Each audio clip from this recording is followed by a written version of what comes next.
नमस्कार क्रिकेट प्रेमींनो, मित्रमैत्रिणींनो, कसे आहात तुम्ही सगळे. आज आम्ही दोन व्हिडिओ शूट करणार आहोत. कारण एक तर भारत विरुद्ध श्रीलंका दुसरा कसोटी सामना कोलंबोतल्या सिंहली स्पोर्ट्स क्लब मैदानावरती होणार आहे.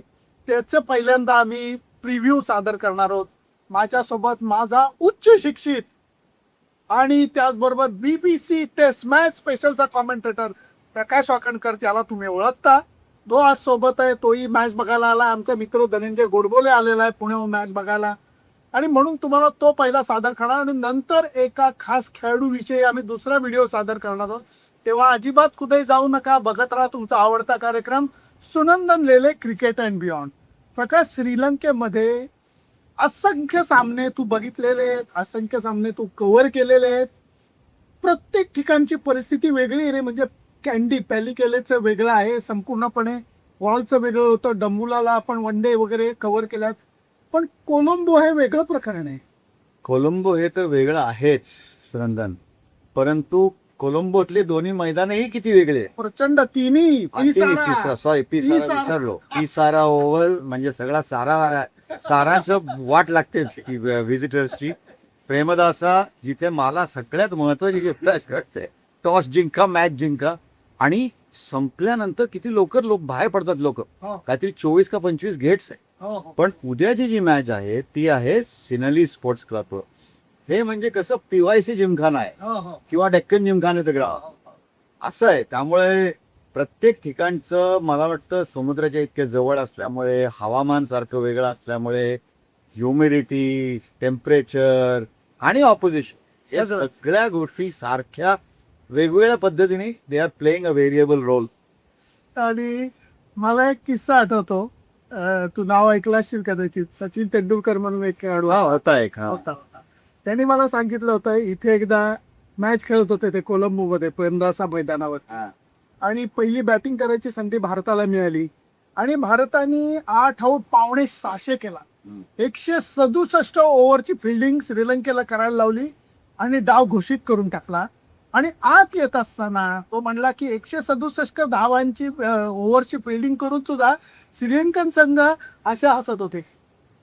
काय वेळे आम्ही म्हणलं चायचं मग काय, यांना लाजने वाटत, एवढी फिल्डिंग करायला लावली, वाट लावतो ते.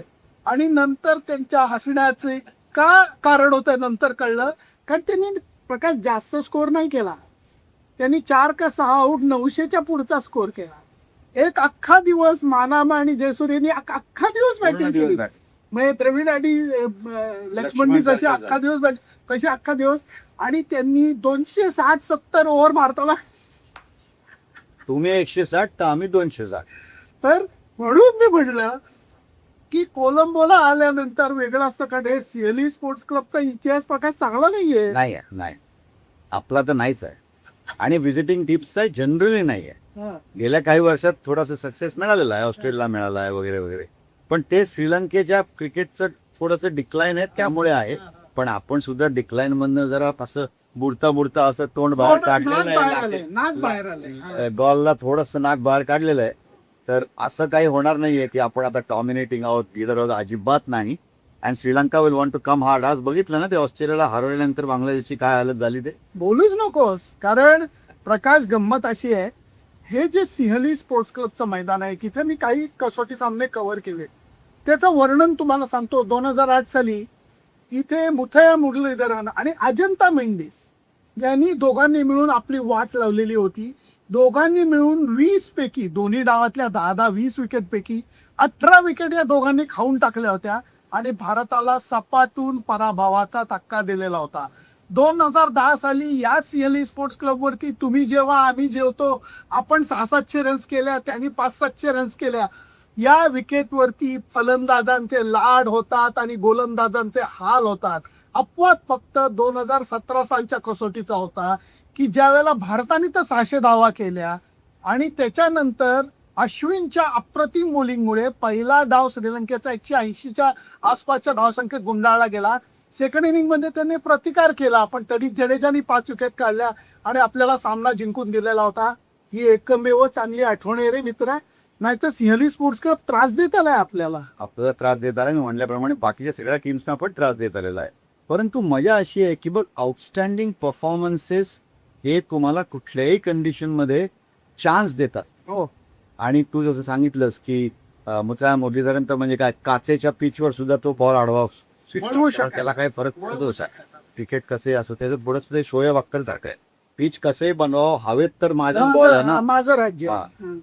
तर त्यामुळे it will be an interesting game. I think it will be very important for India like in Galle की टॉस जिंकला पहिली बॅटिंग करता आली आणि जर एक धडधाकट स्टोर उभा केला तर ऍटलिस्ट चान्स आहे. जर वांदे वांद्यापेक्षा काय माहितीये का या खेळपट्टीवरती मी असा प्रकाश बघितलाय ज्याला शुद्ध इंग्रजीत बोलतो तुला कदाचित कळणार नाही. नंतर की- सांग मराठी. फलंदाजांना तोंडाला पाणी सुटतं आणि गोलंदाजांच्या डोळ्यात पाणी येतं. अशी परिस्थिती या खेळपट्टीची असते. त्यामुळे पहिल्यांदा लक्ष द्यायला लागेल या खेळपट्टीकडे. जे मला कळलेली गोष्ट आहे त्याप्रमाणे पहिली कसोटी हरल्यामुळे त्यातनंही त्यांचे महत्वाचे बॅट्समन नसल्यामुळे अजून त्यांना एक धक्का लागलाय. म्हणजे दिनेश चंडीमलला दुखापत झालेली आहे. त्यामुळे ते थोडेसे बॅकफुटला राहणार. खेळपट्टी फलंदाजीला परत एकदा पोषक केली जाणार. कारण भारतीय 3 स्पिनरचं जे काय बोलबाला आहे त्याच्यावरती काय म्हणतात त्याला चान्स घेण्याचा प्रकार हा श्रीलंकन संघ करेल असं प्रकाश मला तरी वाटत नाही. तुझं मत काय? कसं आहे ना नंद्या टीम मॅनेजमेंटचं त्या वेळेचा काय विचार असतो आहे. तू जो सांगितलास तो एक कॉन्झर्वेटिव्ह प्लॅन आहे. करेक्ट. दुसरा प्लॅन असाही असू शकतो की what have we got to lose. श्रीलंकेचे WTCचे चान्सेस फारसे नाही आहेत हे सगळ्यांना माहित. भारताचे थोडेसे असतील किंवा आपल्याला वाटतं की आहेत. अजून आशा असते. श्रीलंकेचे नाही आहेत हे नक्की आहे. तर मग what have we got to lose म्हणलं तर इथे कोपऱ्यावर जे कसिनो आहे ना तिथं खेळतात ना लोक तसं काहीतरी करतील का. म्हणजे I am not saying rank turner किंवा वाईट बॅटिंग द विकेट पण they may make a truer pitch than we think. आणि दोन्ही बॅटिंग बॉलिंगला त्याला चान्स देतील का. कारण असं नाहीये की त्यांच्याकडे बॉलर नाहीये. त्यांचे बॉलर्सनी त्या नवीन मुलांनी सुद्धा छान बॉलिंग केली. केसरानी छान बॉलिंग केली. जयसूर्या तर आहेच प्रभात. आणि क्विक बॉलर्सना काय फारसं मिळालं नाही पण इथल्या समुद्राच्या इतक्या जवळ असल्यामुळे काय इम्पॅक्ट होऊ शकेल हे सांगता येत नाही. So it's going to be म्हणजे त्यांच्या मनात जाऊन जर कळता आलं तर काय होईल हे उद्यानंतरच कळेल. प्रकाश खरंच जर का गॉल सारखं की फलंदाजांचे थोडेसे लाड करतायत पण गोलंदाजांना सतली आहे अशा प्रकारची जर का खेळपट्टी सिंहली स्पोर्ट्स क्लबवरती मिळाली तर मी जाहीरपणे सांगतो मी प्रकाश वाकणकरच्या तोंडात चितळ्यांचं दुकान घाली. अख्खं दुकान मिठाई नाही चितळ्यांचं दुकान घाली. कारण मला तरी या खेळपट्टीवरनं आत्तापर्यंत तरी खूप अखेर अनुभव हा गेल्या काही सामन्यांपुरता मर्यादित असतो. तसं झालं तर फार चांगलं होईल. प्रकाश या सामन्याकडनं गेल्या सामन्यामध्ये आपण जिंकलो ठीक आहे पण मी एक मुद्दा मांडला होता की तेवढी फलंदाजी मजबूत नाही वाटली. खूप जणांना ते मत पटलं नाही पण पडिक्कल वॉज आउटस्टँडिंग. नाही नंद्या कसं आहे ना 165 धावांनी आपण मॅच जिंकलो. देवदत्त पडिक्कलचे 167 रन पहिल्या इनिंगचे. म्हणजे इकडे गणितावर जे होत नाही गोष्टी पण त्याच्यावरनं तुम्हाला इम्पॅक्ट कळतो की तसं पाहायला गेलं तर आपल्या टॉप 4 मध्ये ठीक आहे यशस्वी पहिल्यांदा अनफॉर्च्युनेटली रनआउट झाला. दुसऱ्या इनिंगमध्ये 0. जडेजाने रन्स नाही केल्या. हिलच्या रन नाही झाल्या. रिषभनी सेकंड इनिंगमध्ये केल्या. जुरेलने पहिल्या इनिंगमध्ये केल्या. पण असं जे एकेकाळी वाटायचं ना ते आपण नावं बघायचो 6 कसं ते वाटत नाही आपली बॅटिंग लाईनअप. आणि थोडेसे चिंक्स आहेत प्रश्नच नाही. म्हणजे बॉलिंगमध्ये सुद्धा हा विचार कर Kuldeep Yadav is not firing. ठीक आहे त्याला खूप आपण बोललोय त्याच्याबद्दल त्याला ट्रीट करतात नाही करत पण इज नॉट फायरिंग. मानव सुतार या मुलांनी आता अफगाणिस्तान तुम्ही म्हणाल अफगाणिस्तान काय कॉम्बिनेशन होतं. इथे परफॉर्मन्स केला. इथे 10 विकेट काढल्या मॅचमध्ये आणि ही कॅन बॅक. तर जडेजाची खरी रिप्लेसमेंट तो होऊ शकेल का पुढे जाऊन हे वेळ सांगेल. पण रवींद्र जाडेजाला सुद्धा खूप लोक बोलत आले आहेत की आता तो सरीज झालाय ती also needs to watch out. मग कुठे नेक्स्ट लेवल. ठीक आहे आपण सारांश जैनला आणलाय ट्रिपवर. मला नाही वाटत त्याला चान्स मिळेल कारण पहिल्यांदा खूप असं वाटलं होतं की इतके लेफ्ट हँडर आहेत त्याला खेळवतील. समवेअर इंडियन टीम मॅनेजमेंट सुद्धा थोडीशी कॉन्झर्वेटिव्हच खेळते. कारण त्यांना आता डेस्पिरेशन आहे की ऍटलिस्ट ही तरी मॅच जिंकू. दोन्ही मॅचेसचे WTC पॉईंट घेऊया. न्यूझीलंडचं काही खरं नाही. जिवंत न्यूझीलंडचं काही खरं नाही सगळ्यांना माहिती आहे. आणि मग ऑस्ट्रेलिया येणार 5 टेस्टसाठी. ती खरी सिच्युएशन मध्ये कळेल काय होतंय. असं कदाचित होण्याची शक्यता आहे. मला नाही वाटत unless there is an injury or a tickle काही चेंज होईल टीम. बरोबर बरोबर. कारण हे का झाला तर बदल हा जो यांनी मुद्दा मांडला प्रकाशनी की त्यांच्या संघामध्ये खूप लेफ्ट हँडर्स आहेत, त्याचा विचार करून भस्कन सारवचेला संधी मिळेल का गॉड नोस, पण बाकी काही बदल होणार नाही. परंतु फलंदाजीच्या बाबतीत जर का बोलायचं झालं तर धावा केल्या का हो, एकदम छान पद्धतीने सगळ्यांनी फायर झाले का नाही, हा जो त्यांनी मुद्दा मांडला तोही मला पटणार आहे. गोलंदाजीच्या बाबतीत कसोटी सामना प्रकार जिंकायचा असता तर दोन्ही इनिंग मध्ये तुम्ही लवकर आऊट काढला नथिंग लाईक इट. एका इनिंग मध्ये तरी, खास करून पहिल्या इनिंग मध्ये तुम्हाला जर का 3 दिवसामध्ये पहिली इनिंग संपली तर त्या कसोटी सामन्याचा निकाल लागू शकतो. आणि त्यातनं श्रीलंकेच्या खेळपट्ट्या अशा विचित्र आहे की 4-5व्या दिवशी कधी कधी बॅटिंगला बेटर होतात. हा, आणि मजा कशी आहे की दोन्ही इनिंग मध्ये एका स्टेजला श्रीलंकेचा जो रेजिस्टन्स झाला, पहिल्या आणि खरे प्रतीक वेळेला आणि तो नवीन मुलगा सोनल यांनी 100 जेव्हा केला आणि यांनी 80 केला, त्या वेळेला असं वाटत होतं की सडनली पहिल्यात 5 पिरियड घेतल्यानंतर इंडियन बॉलर्सचं ब्लेड मधलं हार गेली, काढूनच टाकली. एकदम ऑर्डिनरी वाटत होतं, पाठव विकेट पटत होतं. आणि ते म्हणतात ना की wicket is only as good और बॅड ॲज अ बॅट्समन. तर त्या दोघांनी रेजिस्टन्स केला. दुसऱ्या इनिंग मध्ये पण थोडंसं तसंच घडलं. आणि एका तऱ्हेने पाहायला गेलं तर इंद्रदेवाची कृपा, किती मॅच संपल्यानंतर किती वेळात पाऊस सुरू झाला रे. लगेच पाऊस चालू झाला पण तो नंतर थांबला सुद्धा. पण प्रकाश त्या सोनलनी मात्र छाप पडली रे मित्रा, कडक बॅटिंग केली अप्रतिम. आणि अश्युअर्ड बॅटिंग होती आणि कॉन्फिडंट. आणि कुठेही असं नाही वाटलं की तो चाचपडतोय किंवा ही सर्चिंग फॉर द बॉल वगैरे. तर हा तो एक इनिशियल कुबरे श्रीलंकेच्या पॅटेस वर्षानुवर्ष, म्हणजे before they get Test status also, Sidath Wettimuny, Bandula Warnapura, ह्या लोकांच्या बॅटिंगमध्ये सुद्धा तो एक क्लास, तो एक टेक्निकली सुपिरियर.